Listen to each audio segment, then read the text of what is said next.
when there's a great deal of Bitcoin in demand, Bitcoin miners, Bitcoin nodes don't just say, all right, let's enrich ourselves by increasing the block reward from 3.125 Bitcoin to 10 Bitcoin, right?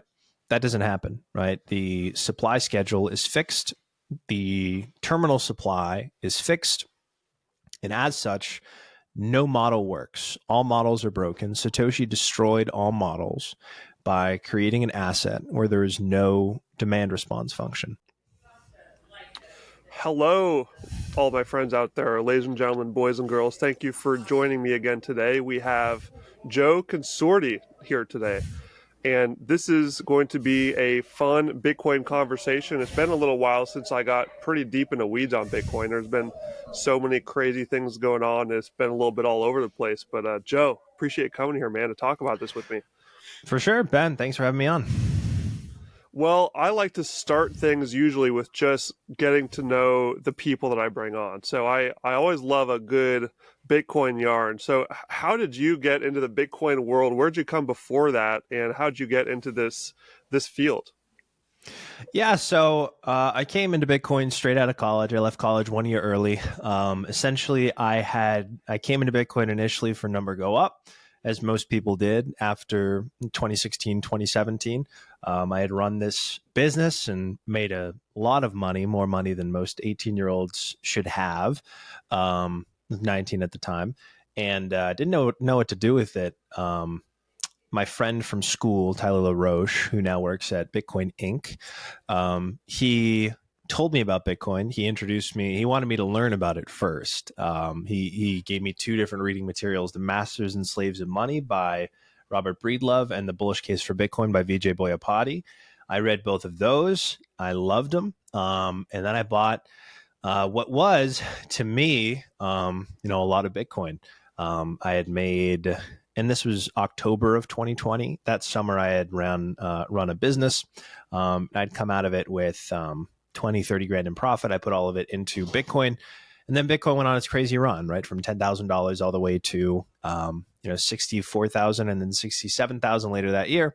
I held through all of that. And so that's basically how I got into Bitcoin. And then it got me even more interested in what this thing was as an asset.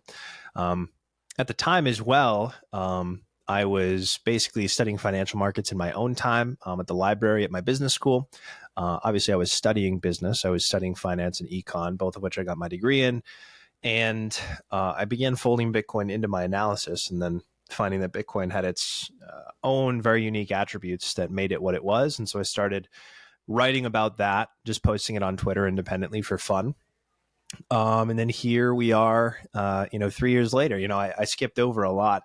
But basically, after writing and publishing this research independently on Twitter, a mutual friend of Nick Batia's, Matt Snow, reached out to me. He'd basically asked Tyler if there was anybody he had in mind who was who would be good as like a research associate. That's what Nick was looking for at the time for the Bitcoin layer. At the time, it was just a hobbyist Substack publication. Now, of course, it's a Bitcoin and global macro powerhouse, 25,000 YouTube subscribers, 15 or 20,000 X followers, like huge community, right? 20,000 readers on Substack. At the time, it was just the sequel to Time Value of Layered Money, rather, his book. And basically, over the last 2.5 years, he hired me, and we turned it into what it is today. So a fully fledged Bitcoin and global macro research firm. And then earlier this year, last August, I was approached by the team at Thea. They were about to launch their app, and they needed somebody to help them with content. So I joined Thea, the company I'm currently with. I'm still with the Bitcoin layer in a reduced capacity. They needed somebody to help them with content. My role grew and grew and grew, and now I'm the full-time head of growth at Thea. So I'm in charge of all sales, marketing, and content operations. And it's a fantastic gig. They're a wonderful platform. It's the first Bitcoin-only company to actually successfully go through Y Combinator, which is a huge vote of confidence from VC, at least, that our app is really something. I'm of the belief that because I have a pretty sizable amount of Bitcoin, I won't say how many Bitcoin I hold. Actually, for the purposes of this show, I don't own any Bitcoin. I don't own any. But either way, I'm of the belief that obviously Bitcoin's going to, usurp gold, usurp the S&P 500, usurp the U.S. Treasury market. It's going to be a massive asset. Bitcoins are going to be trading for $1 million plus. And when you have that kind of wealth, you need to take the security of that seriously. So basically, Thea democratizes multi-sig, which is traditionally like a very, very difficult thing to do on your own if you don't have a lot of technical wherewithal. If you're just an old person or you're just stacking Bitcoin, having it in your portfolio for fun, it's not what you do. Chances are you have no idea what you're doing with a hardware wallet, let alone multiple hardware wallets. And so basically the whole idea of Thea is making it very easy for people to set up these robust multi-sig vaults. And that's what we've achieved. I joined in January. I joined as a full-time head of growth in September. We now have well over we have several thousand Bitcoin under management. Not under management, that's the wrong term. Several thousand Bitcoin within these multi-sig vaults that have been created in our platform. No KYC, all we require is an email. And we're live everywhere Bitcoin's live, on the web and on iOS and on Android very soon. And so, yeah, that's how I got into Bitcoin initially and a little bit of what I'm doing now. Super cool. I think that's actually a good transition because I don't think I've ever really given the overview of just Bitcoin storage best practice on here, which is, I really like talking about big picture society, how it changes people and psychology and all that. I think that that's really fascinating. But when it comes to storing your Bitcoin, because of your story, this was very quickly important to you. Like, how do I actually make sure this stays safe? So could you maybe walk us through, like, if you're just meeting someone in the elevator, they want to buy some Bitcoin and they know how to do it, but they don't know what to do after that. How would you explain to them the differences in the process you would take them through from, the exchange to the digital wallet to the hardware wallet, and then the end game for you probably is the multi-sig? Yeah, so I would liken basically the best thing that I've used for this is analogies. In the same way that you wouldn't hold $100,000, you wouldn't hold one full Bitcoin, as you can see behind me, 101,000. Oh, it's changing. $101,720 in cash in your pocket, walking around. You wouldn't keep one Bitcoin on your phone, right? So I liken a hot wallet on your phone, a software wallet, to cash. Pardon me, I'm coming off a bit of a cold. You wouldn't hold that amount in cash on your person.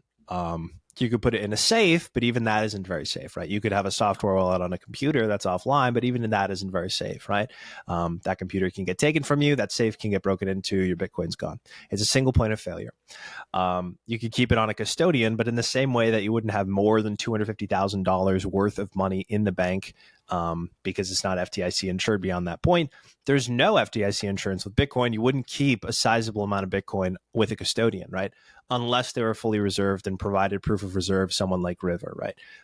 River is always who I recommend people go to and buy their Bitcoin, right? They're the most reputable Bitcoin-only company. They've proven that they have proof of reserves, and they're fantastic, right? Needless to say, though, you wouldn't keep your money on any exchange of any kind because you're still susceptible to things like 2FA scams, phishing scams, someone just finding your credentials, someone hacking into your computer remotely and then swiping your Bitcoin.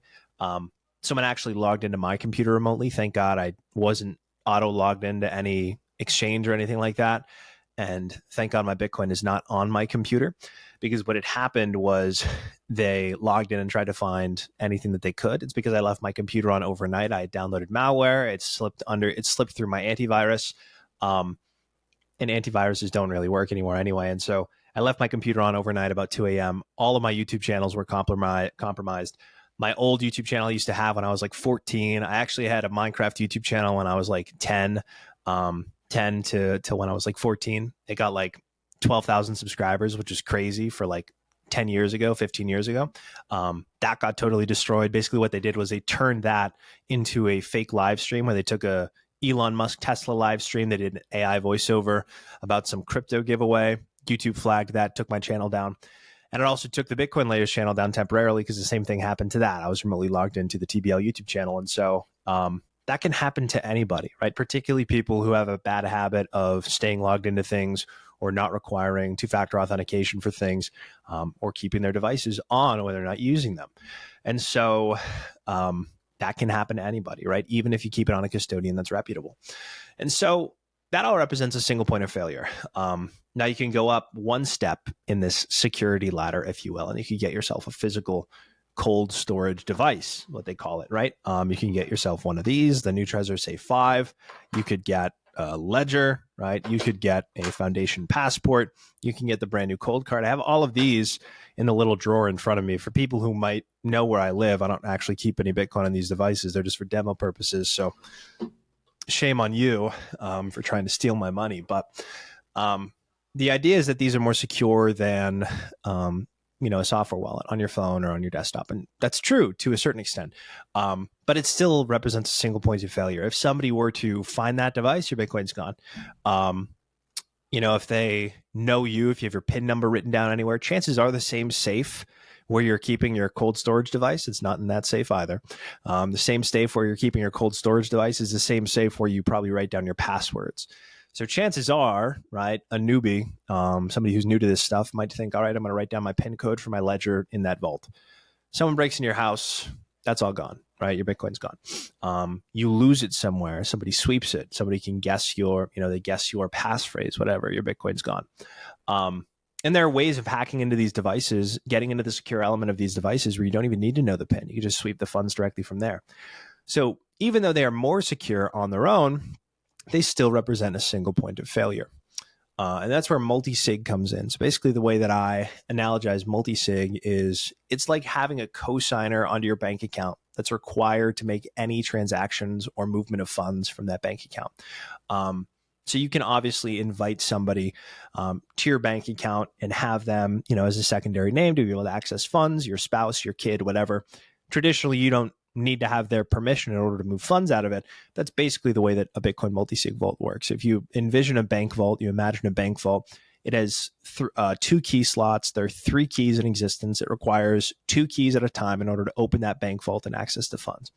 And that's what multi-sig is. And basically, it makes your Bitcoin setup with just one additional key into this vault, and it's several orders of magnitude more secure than just having one key in order to access that bank vault.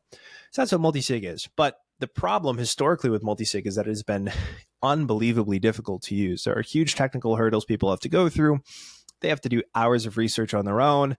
They have to research what devices to get, and this and that and the other thing.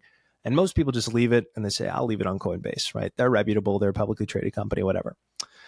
And that's a big problem because as Bitcoin's price rises, bad actors will want to get their hands on it more and more and more. And so their sophistication is going to increase. The rate at which they're targeting people is going to increase, and more people are going to get scammed every day. And so it raises the necessity for not just more multi-sig solutions, but for an easy, simple to use, retail-friendly, mass market multi-sig solution that doesn't sacrifice on security with all of its simplified UI and UX.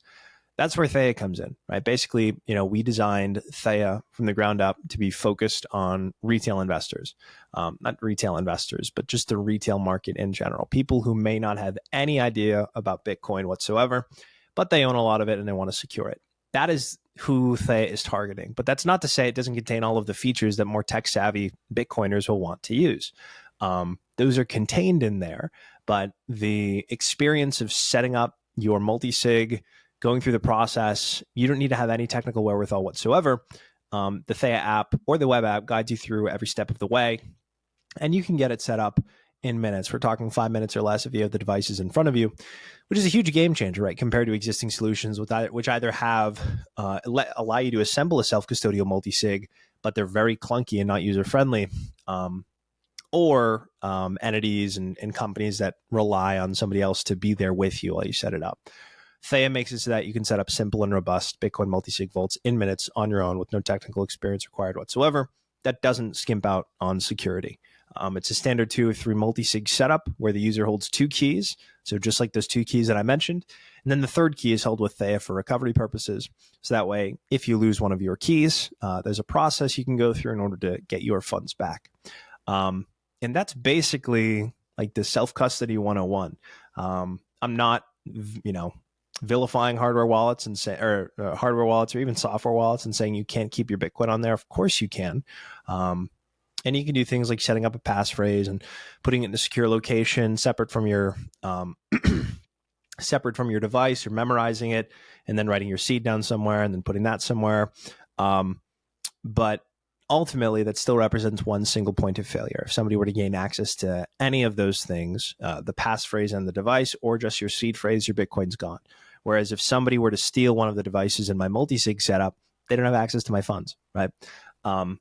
So that's the self-custody 101. Of course, I still keep a little bit of Bitcoin in a software wallet just for like day-to-day payments purposes. I'm at a conference. There's a place that accepts coffee by scanning a QR code for Bitcoin. Of course, I want to transact in Bitcoin and have a little bit in a software wallet, in a hot wallet, but you don't keep your savings under your mattress in the same way that you don't keep your entire Bitcoin stack on a software wallet.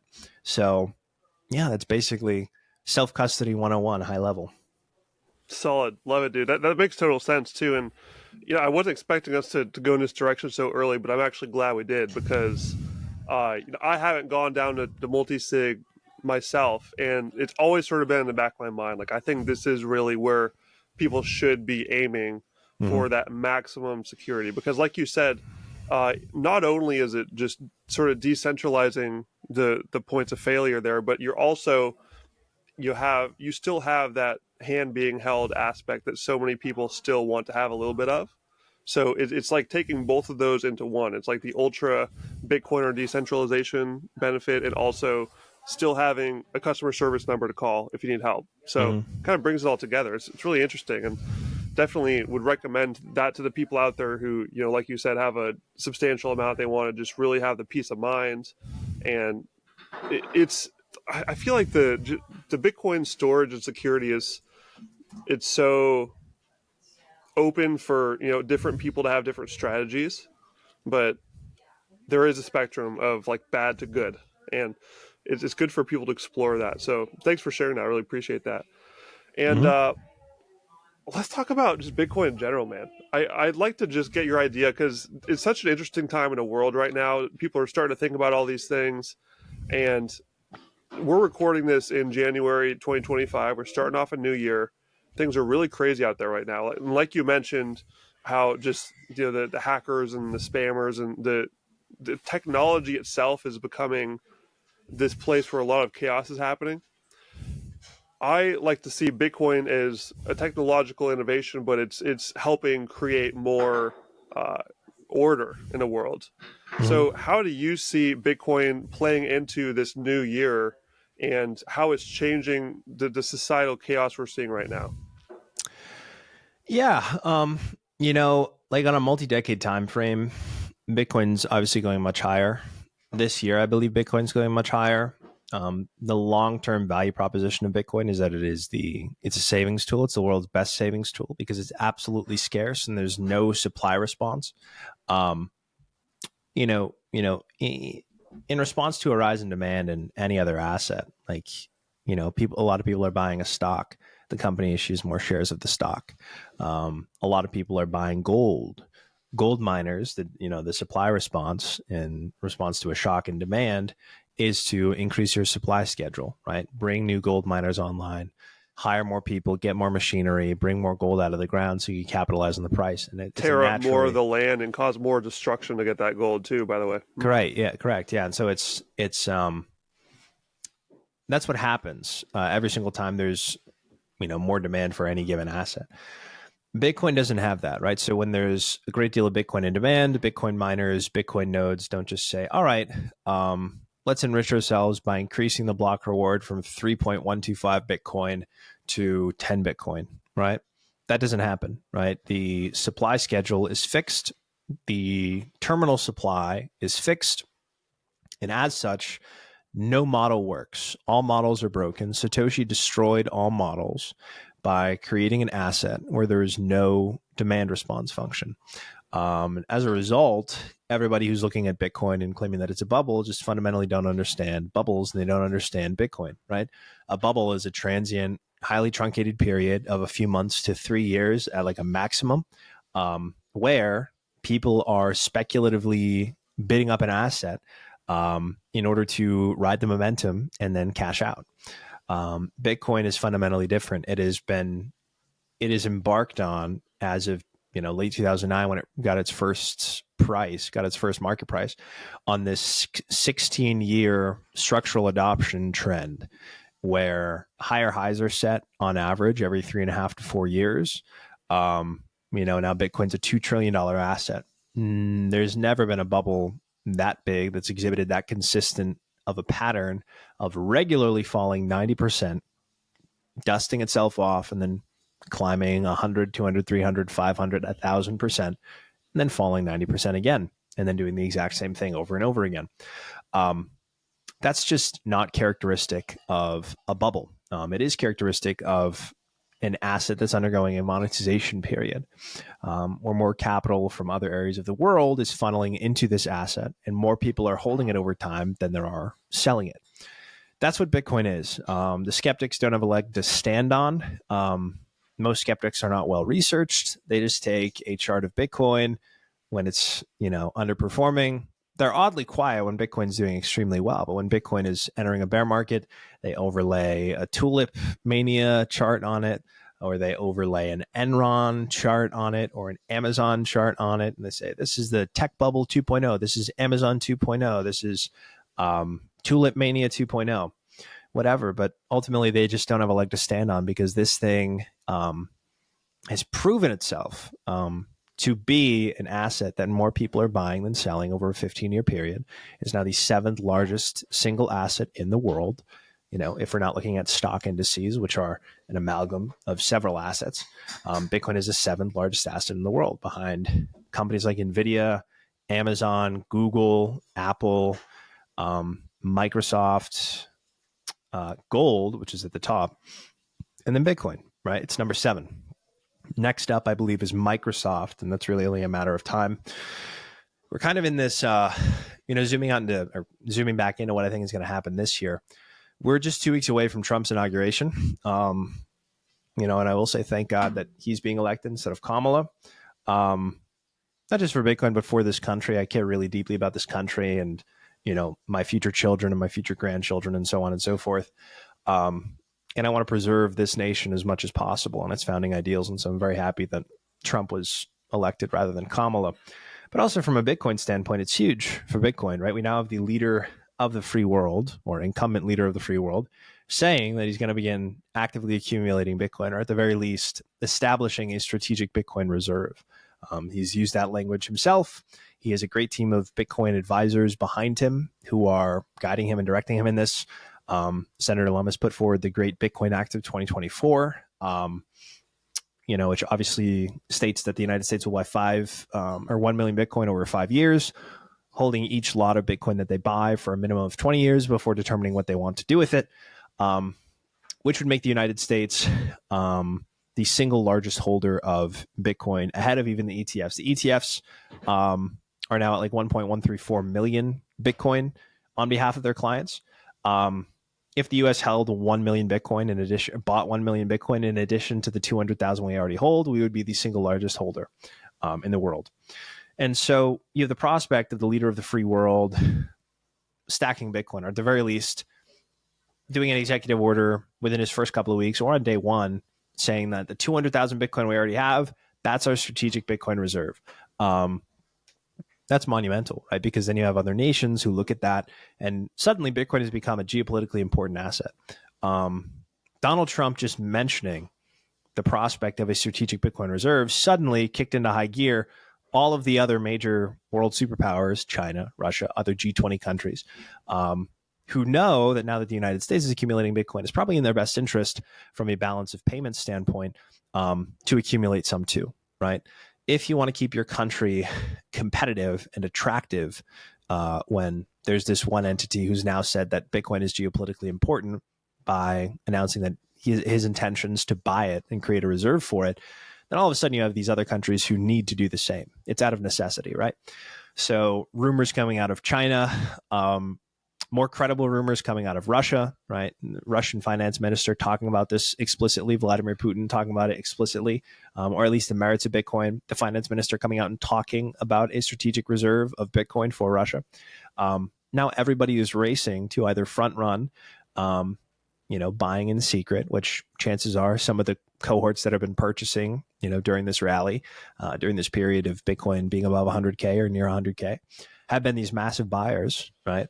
These nation state level buyers, not these nation state level buyers, but these huge world superpowers kind of silently accumulating Bitcoin. And now you have Trump on the way who's saying that he might very well do the same thing. So at the very least, you're kicking off this geopolitical arms race of sorts to accumulate Bitcoin. The other component of it is as a solution to the debt problem. These things are two very separate things, right?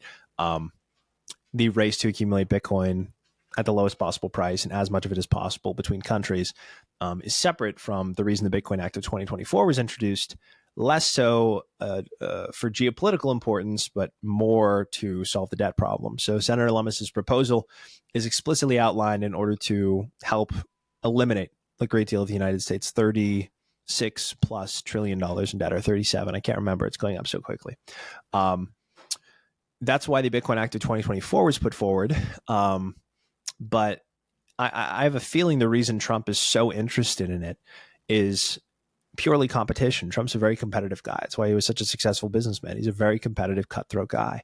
And if you whisper in his ear that Vladimir Putin is going to start buying Bitcoin before you, he probably doesn't like that at all, especially with the prospect of something like BRICS, which I've made fun of so much. The idea of creating a basket of currencies, then backing it with gold, making it literally like so expensive in order to settle international trade. Here, I'll ship you 10 tons of gold to settle this. Total nonsense. But what they could do instead is, if they want to begin trading amongst themselves with a basket of currencies that's denominated or the underlying asset that backs that, quote unquote, is Bitcoin, that becomes a lot more feasible, right? BRICS totally fell apart because they realized, wait a second, the reason we dropped gold, right? The reason Nixon dropped the gold standard, and now we live in this totally credit-based economy where money is lent into existence. There doesn't need to be anything backing it anymore, is because it's easier and it's better for us because we have to be less responsible with our finances. So they're coming to realize that, going back to gold does not make sense, but going to Bitcoin might make a little more sense. I still think BRICS is going to fall flat on its face just purely because backing a currency with a hard asset in a world where people will use your currency regardless of whether or not it's backed by a hard asset. That's the reality we live in. And for, advanced economies, even any economy whatsoever that has access to a money printer, to say, I'm going to basically put an anchor, put a voluntary limit on this money printer for myself, that's pretty stupid for the country. So I don't think BRICS is going to come to fruition, at least not in any kind of asset-backed sense. They might come together and start using their own local currencies in order to trade amongst each other. They already are. But it won't be in an asset-backed fashion like a gold or a Bitcoin-backed fashion. Also, the US dollar as a percentage of foreign exchange reserves has only risen over the last decade. A lot of people who are saying that, the dollar is going out of style, that just gets debunked by taking a look at the US dollar as a percentage of foreign exchange reserves, right? So the money that gets held in reserve to settle international trade. It's risen by like 10% from like 41% to 51% over the last decade, 15 years rather. So the dollar is not going anywhere. And it would be in our best interest to use that currency strength, use that dominance that the United States has on a military scale, on a monetary scale, to stack all the Bitcoin, more of it, faster at a lower cost before other countries can do it. So all of these things are working in Bitcoin's favor over the next year. And you pair that with the Fed bringing rates down, the economy being relatively robust, and a very responsive Fed in the event that anything were to go awry. Like if economic data were to unwind quickly, we know the Federal Reserve can cut interest rates to zero overnight, call an emergency meeting and do that, create however many facilities they need to with an infinite backstop. So we know that in the event of crisis, the Fed will come in swiftly to resolve it, and it will resolve it via, mass wide-scale asset purchases like it's done via QE, and slamming rates to the zero lower bound. And that'll be great, right? So there might be there will not be a prolonged recession. The age of the recession, for the most part, right, outside of a year tops, is arguably over. right? If you just take a look at what the Federal Reserve does in times of crisis and how swiftly it acts now and how little it cares about what that's going to do to, either our national debt, right? In the case of COVID, and how much money was borrowed and then purchased explicitly by the Fed during that period, or things like the BTFP, where they loaned out, hundreds of billions of dollars with no expectation of repayment. These kind of blank checks that the Fed writes, very difficult to envision a scenario in which we'd have like a prolonged recession that lasts a very long time, and it's very devastating because they have this tool that can just fix everything. They throw money at every problem. So, if that's that's the reality of our monetary order here in the United States and also abroad, then why would anybody be short Bitcoin, right? This asset is proven to be one of the best long-term monetary debasement hedges. It tracks the global money supply to a T very closely.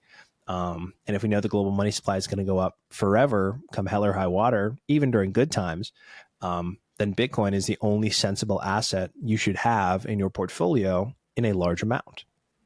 And again, there are always going to be skeptics, but at the end of the day, the skeptics just get proven wrong, right? Bitcoin would never hit $100,000.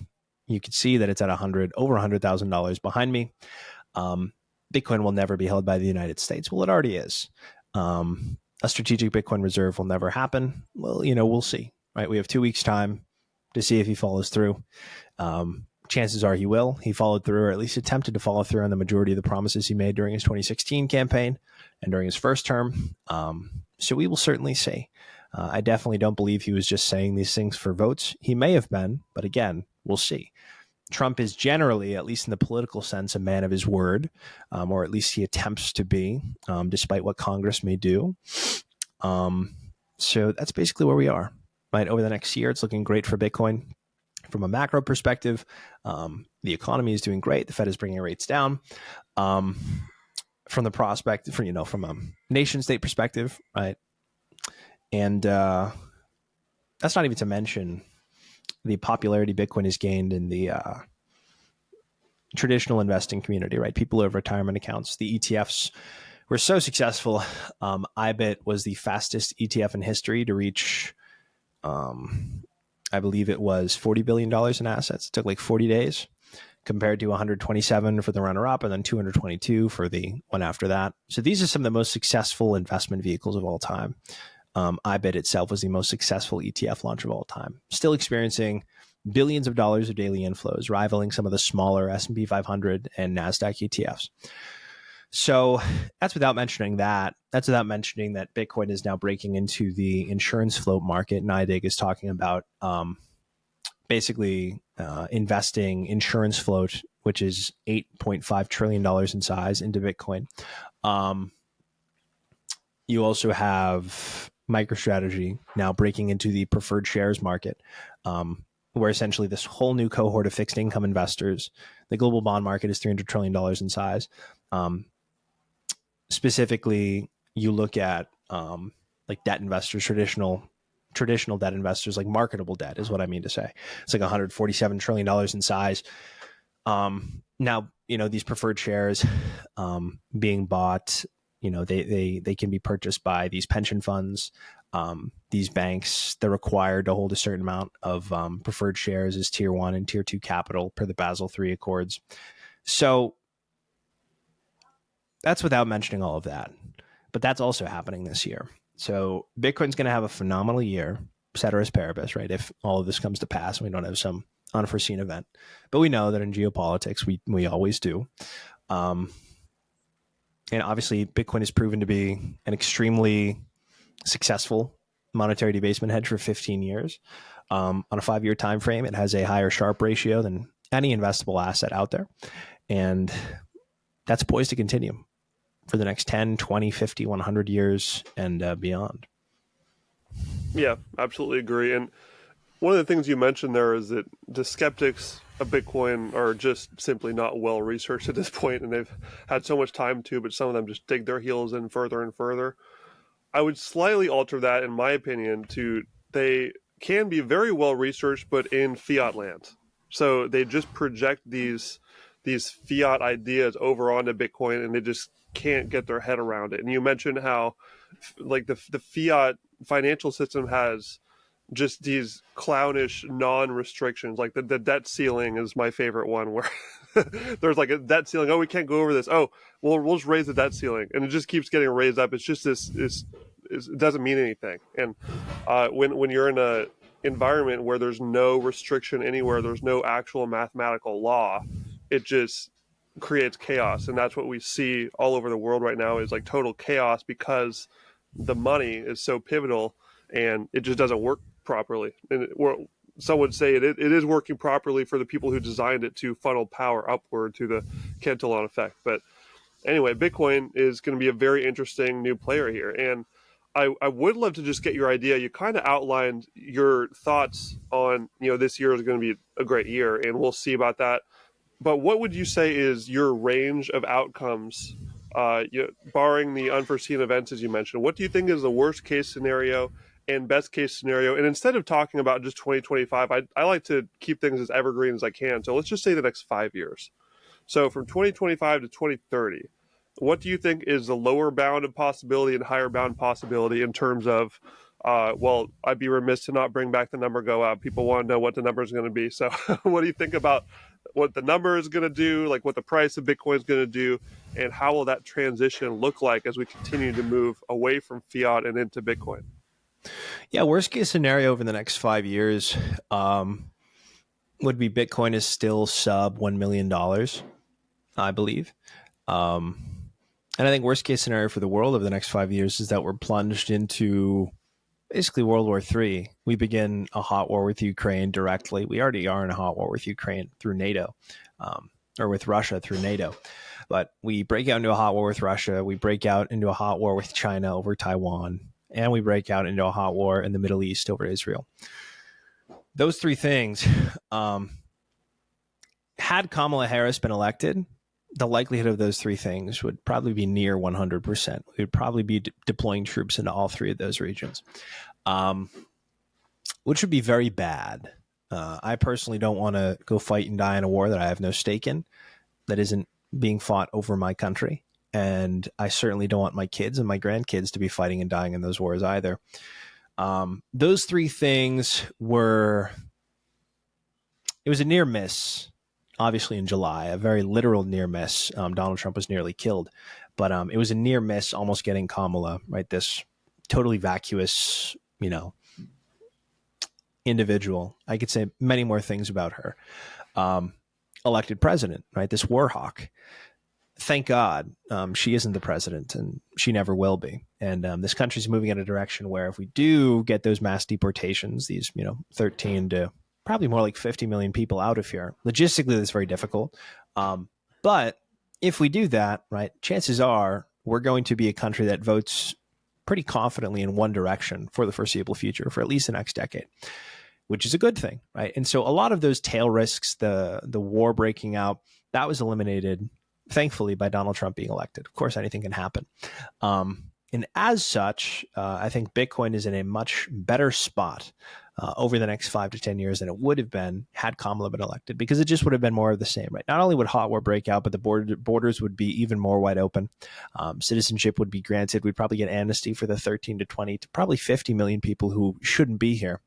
And we know which way they vote, right? And they vote in the direction of printing money at, or free money rather, at all costs, because everyone's economically illiterate and everybody just wants handouts, right? That's been the Democrat Party's platform, has just been giving money to different cohorts of people, different special interest groups. So with that out of the way, obviously on a long enough time frame, that is great for Bitcoin, but the prospect of war is not great for Bitcoin, at least not now. It doesn't trade that way. So yeah, that's kind of a worst case scenario over the next 5 years. And as for the best case scenario, I kind of already laid it out, right? I think we're going to be entering into a great era of prosperity. As rates come down, as the economy does pretty well, the banking system is largely robust. Geopolitically, we're in a very good spot. The United States is probably going to buy Greenland from Iceland, which is good, or Norway, I believe. Whatever European country owns that land now, they're seriously considering giving it to the U.S., which will shield us even more from a geopolitical standpoint, from not just Russia, but also all of Europe, right? So that's great. Canada has never been weaker, which also means the prospect of the United States gaining more influence over that region is good. And this is all like, bull case for the United States. This is all great for the grand old US of A. That's not to mention our economy is doing better than many economies, many developed economies around the world. The inflation problem here is much better than the inflation problem elsewhere. The employment situation here is better than the employment situation elsewhere. And so really, we've firmly entered into what I believe is like the good timeline, where economic prosperity reigns, where the quality of living goes up, where assets like Bitcoin continue to outperform, where Bitcoin becomes formally recognized as a geopolitically important asset by nations like the United States, like Russia, like China. And as such, Bitcoin very quickly sees these massive these massive milestones like 250,000, 500,000, 750, $1 million per Bitcoin in relatively short order, probably faster than most people would expect. So that's like, best case outlook for the next 5 years, 10 years, what have you. Obviously, there are always tail risks, war breaking out, a virus breaking out, right? Man-made or not. Totalitarian shutdowns, right? We know that they can do that, and we know that people will comply. Big economic recessions in areas that we didn't anticipate, originating from areas that we did not anticipate. Those things are obviously always tail risks. But I feel like we were able to dodge. Donald Trump dodging that bullet allowed the United States to dodge a pretty big bullet. So I'm very, very bullish on the United States over the next 5 to 10 years as a result of that. And therefore, I'm bullish on Bitcoin. Yeah, and a lot of good points there. And one that I wanted to highlight is the war topic. And unfortunately, this is becoming such a huge part of the conversation whenever we're talking about the world. There's always all these wars going on, and of course the USA is always involved in every single one, no matter where it is. We're just funneling money into just more violence and death all the time. And I would love to hear your take on just specifically how Bitcoin fixes this infinity war problem we just seem to have on this fiat standard. Because when you just go up to someone on the street and tell them, hey, like if you buy Bitcoin, it helps stop the war. Like they think you're crazy. They think that's stupid and hyperbolic. But I would argue that creating that scarcity in money is what's actually going to restrict all of this chaos happening everywhere due to the unlimited money printer. So how would you explain that to someone who is a little bit new to this topic, how there actually is a connection between Bitcoin and stopping violence? Right. Yeah. So, I mean, Bitcoin makes war less profitable or unprofitable by completely fundamentally altering the mechanisms of resource allocation for governments and states, right, to finance war. So obviously governments often fund wars by borrowing money, using their own central bank to, buy their debt and outright printing money in some cases, which obviously devalues the currency. These states extract wealth from their citizens without like immediate political backlash either, because the citizens, right, they're always, in every case, like you take 9/11, for example, patriotism was certainly at an all-time high, right, following 9/11. People voluntarily enlisted. And as a result, it really didn't matter how much money we printed in order to fund the war. And so at least initially, there's no immediate political backlash to entering into a war and printing an insane amount of money to do it. Bitcoin, right, having this fixed supply of just under 21 million Bitcoin, it reduces the government's ability to debase the currency as effectively if more people are holding Bitcoin rather than US dollars. There's a more finite pool of USD to devalue. And so it makes it less efficient, less profitable for governments to fund the war machine through money printing. And it forces them to rely on direct taxation, right, or borrowing, both of which ultimately face way greater public scrutiny and resistance. If you get introduced to a new 5% war tax, all of a sudden people will be calling for ending the war, right? You hit them where it hurts the most. And by people opting out of Bitcoin and inflation as a result, or opting out with Bitcoin, holding Bitcoin over USD, It makes a devaluation less efficient. They need to devalue more in order to get they need to basically squeeze more fruit for the same juice. It makes the war machine more inefficient. They have to rely on direct taxation and borrowing. And again, both of those face way more public scrutiny. We'd probably end the war very quickly.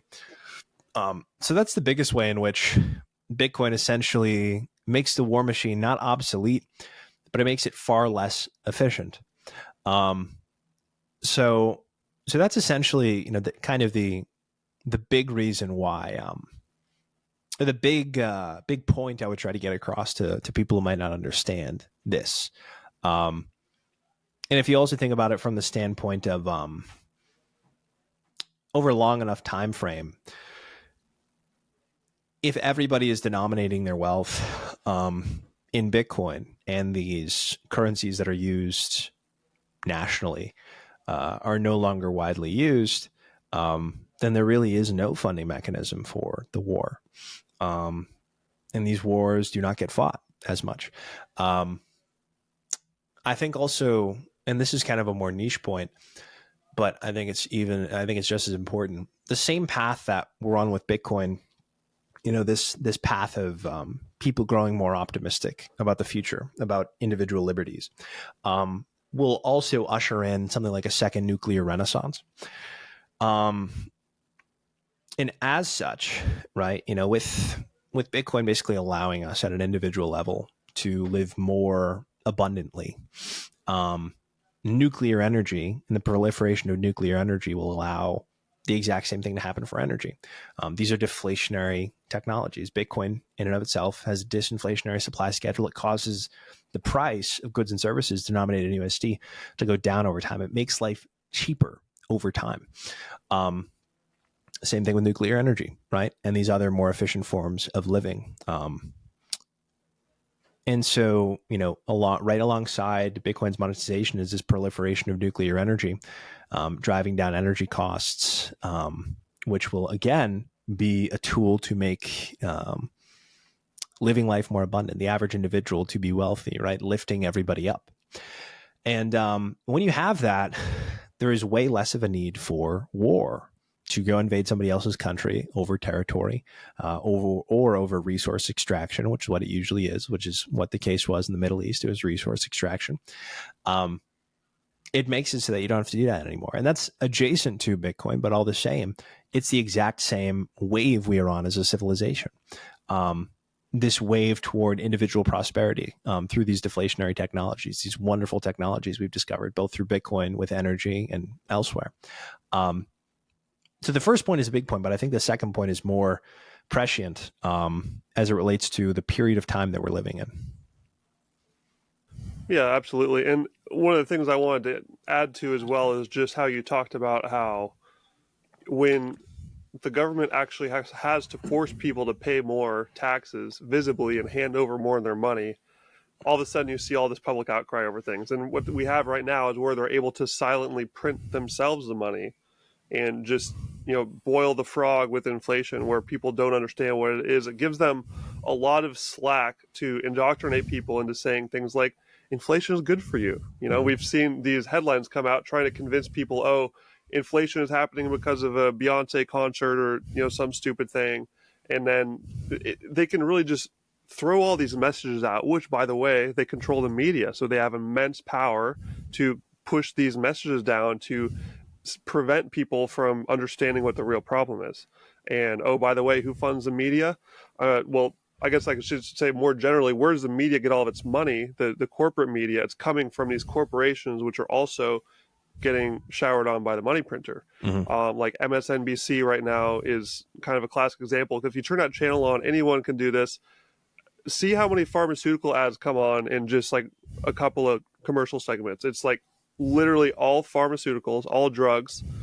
It's completely propped up by this big pharma complex, which is like the most involved in Congress. It has the most lobbyists. It's insane. And that all comes back to having the infinite money printer that allows the degeneracy. And I think that just instating extreme responsibility through Bitcoin is how I would put it. It makes you have to use money responsibly and people have to actually want your service for Mhm. there to be a transaction. Because right now they're forcing transactions everywhere.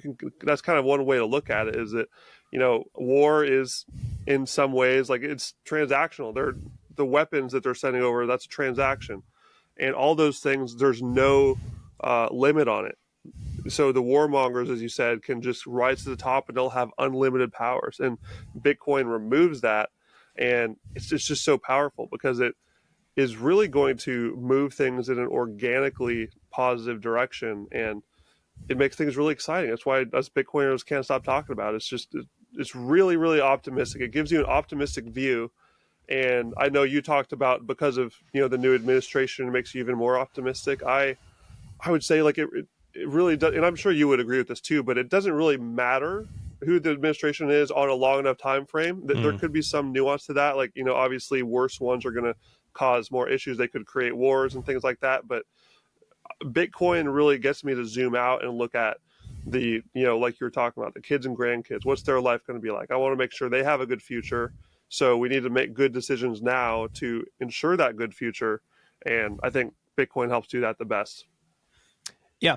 Yeah. Bitcoin's inevitable. Doesn't matter who's in power, right? Um, it's a one of a kind asset that's on its way to $10 trillion in size and 50 trillion, then 100 trillion after that. Its total addressable market is in the hundreds of trillions of dollars.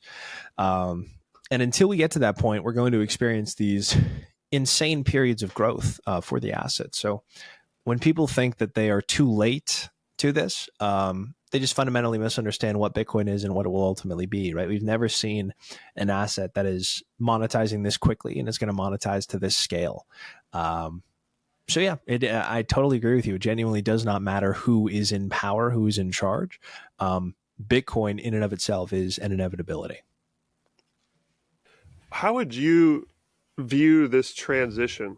Because you talked about how you're optimistic about the new administration, and how if they buy Bitcoin, this could really help set the USA up for a bright future.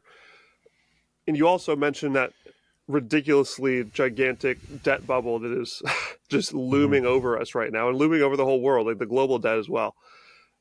I would love to hear your take on, is it actually possible that we could transition over to Bitcoin in a relatively smooth way?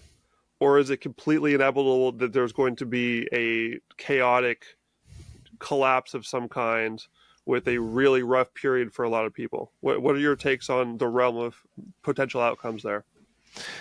In order for Bitcoin to become a global settlement layer, um, that's what it will have to become. It'll have to be a reserve asset first. So it will need to become collateral before it becomes a settlement layer. The largest market, you know, most active market in terms of volume, most deep and liquid market is the U.S. Treasury market, close to $30 trillion in size. So before Bitcoin can even hope to become like a peer-to-peer electronic cash system, right? First, it needs to become the asset that it's supposed to be. It needs to be larger than the world's biggest collateral markets. It needs to be bigger than gold first, and then the U.S. Treasury market, and then bigger than the entire global fixed income market, the global bond market. And that's still hundreds of trillions of dollars away. So there's going to be a lot of time before Bitcoin inevitably stabilizes. And it is stable enough in order to be used as a currency, in order to be this global settlement layer, and then ultimately something that denominates other goods and services. And ultimately, like over the next, that's going to happen slowly, right? This is what I believe, right? It's going to happen slowly. It's what's played out so far. We're talking no less than 40 years from now, 50 years from now, probably close to a full century from now. Bitcoin will likely be done for the most part, absorbing its total addressable market within the next 3 decades, 4 decades. And then following that will be a period of relative stability for Bitcoin's price, at which point goods and services may one day be denominated in it. But the major value proposition for Bitcoin in the West, and therefore the entire world, right? From an economic standpoint, the West is largely all that matters, is that Bitcoin is a wealth preservation tool. Um, and so as such, it still needs to get to these massive milestones, larger than gold, larger than the US Treasury market, larger than all corporate fixed income combined, and larger than the entire global fixed income market. And it needs to be widely used as collateral for lending. So, US Treasuries are used as collateral for lending largely. Bitcoin will need to be used for that purpose. Before it is large enough, it is stable enough, there's enough of a foundation built on top of Bitcoin for it to be used primarily for, obviously for saving. People are going to keep their money in it forever, but transacting, right? Denominating goods and services in it. That's still a ways away. Like I would say no less than 3-4 decades away. And I pray that the transition is smooth. People saying that Bitcoin will become the largest, most liquid reserve currency in the world in the next 5 years. They're predicting a total economic cataclysmic collapse, an order of magnitude larger than the Great Depression. Way more severe, everyone dying, right? That would be devastating. 5 years from now, if Bitcoin is the world reserve currency, you're looking at like an apocalypse scenario that's terrible for the world, right? In order for Bitcoin to grow that much, or at least every other reserve currency, every other asset in the world to totally collapse other than Bitcoin. You're looking at like an apocalypse scenario for that to happen. And so that's why, in my estimation, it's going to be orderly. It's going to be very orderly, right? Even though we like to point to the US dollar and say that it's worthless, the reality is that it's the king of fiat. It's going to be here for decades. I pray it's here for centuries, right? Because I love the United States. I love this great country. And strength in the US dollar, demand for investment into the United States from capital investors here and abroad. That's great for the dollar. It's also great for Bitcoin because we have the best global economy. We have the most free and open markets. We have the best capital controls, and we have the best individual liberty. At the very least, when you total all of those up, if you were to put it on an axis, right? We are the furthest out in that axis. We have both the best capital markets, best capital controls, and the best individual liberty, right? Therefore, what's good for the United States is good for Bitcoin ultimately. And so that's why I believe, this transition is going to look a lot more like smaller countries, relatively, totally worthless currencies, these kinds of people, these kinds of fiat currencies dying, right, over the next 5 years, 20 years, 50 years. Then you get into the much larger nations, right? Japanese yen, for example. Those kind of dying on the vine way before the United States dollar does, if the US dollar ever does. Because ultimately there only really needs to be one fiat. Only needs to be one fiat, and the US dollar is already proven to be the world's most in-demand fiat. We really lucked out with that one, right? Bretton Woods, New Hampshire, we lucked out by basically setting ourselves up for all of the economic growth that happened as a result of that. Now we're at the foundation of the building. You can't rip out the foundation of a skyscraper without destroying the whole skyscraper. And so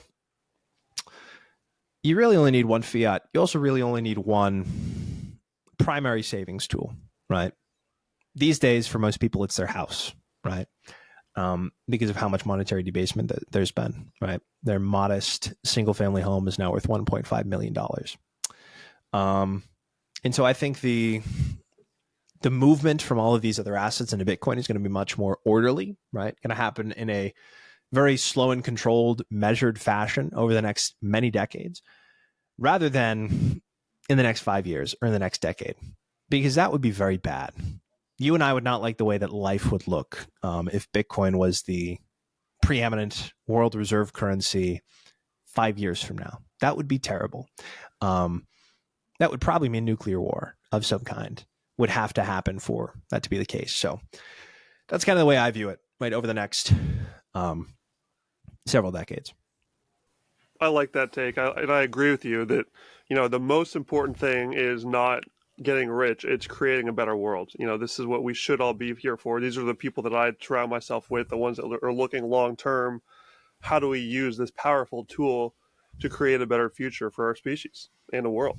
Mhm. And I'd be curious, do you think that there are anything that we as individuals can do to help ensure this orderly transition you talk about is the scenario that takes place? Or is this, there has to be some factors that play in that we can actually help improve the chances of that? Or do you think that this is mainly going to be like the nation state level? It's going to be a little bit tricky for us to play a big part in it? What you can do at the individual level is really powerful. Just provide value in everything that you do, right? In your relationships, first and foremost, prioritize your relationship with God, then your family, then your community, then your city, then your state, then your region, then your country, then your world, in that order. That is the order of operations of which you should conduct your life and everything that you care about, right? Not the other way around, but that's the correct, proper orientation. And then through that, everything you earn, what you don't spend, save the majority of it in Bitcoin, right? That's how you can help at the individual level, right?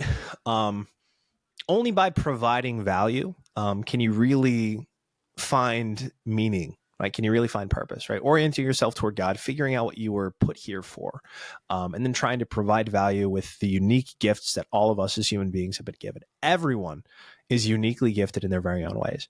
And it's up to you to figure out what exactly that is, sprint after it relentlessly, and then save what you earn in the best possible savings vehicle for yourself, for your family, and for future generations of your family, right? That's the way to do it. That's how we can help bring about this orderly process, right? Because ultimately,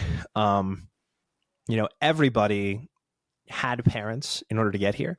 And chances are most people, they want to be parents and they will be parents.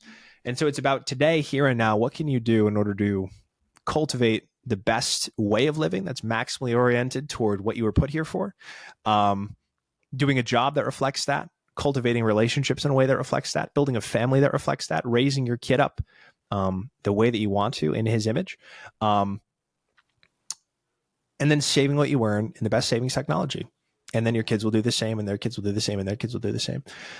And so ultimately, right, if you're multiplying yourself and your kids are multiplying themselves and your grandkids are multiplying themselves, ultimately 3 generations down the line, I hope to have 300 great grandkids, right? And if I do my job correctly, each and every one of them will save in Bitcoin, right? And so that's how at the individual level, we can all bring about this transition. I love that perspective. And I couldn't agree more that this is, that's one of my favorite mantras in Bitcoin, is that the end game of this rabbit hole is really just very simple. You just focus on your craft, what fits your ikigai, like what you love doing, what you're good at, and what the world needs. Forgot the fourth one, something like that. And stack sats. Stack sats for doing that thing. And it gives you the ability to save your money so you can have more financial security to continue doing that thing that you love and focus on those bigger picture ideas, as you talked about. And that's really, you got to fix the foundation first. That's also another analogy that keeps coming back, is like the foundation of our life needs to be like really settled before you can start having these bigger ideas. And I'm super excited to see how positively the world is changed when we start seeing millions and eventually billions of people able to have this stability at the foundation, because then we will see these beautiful minds flourish from that.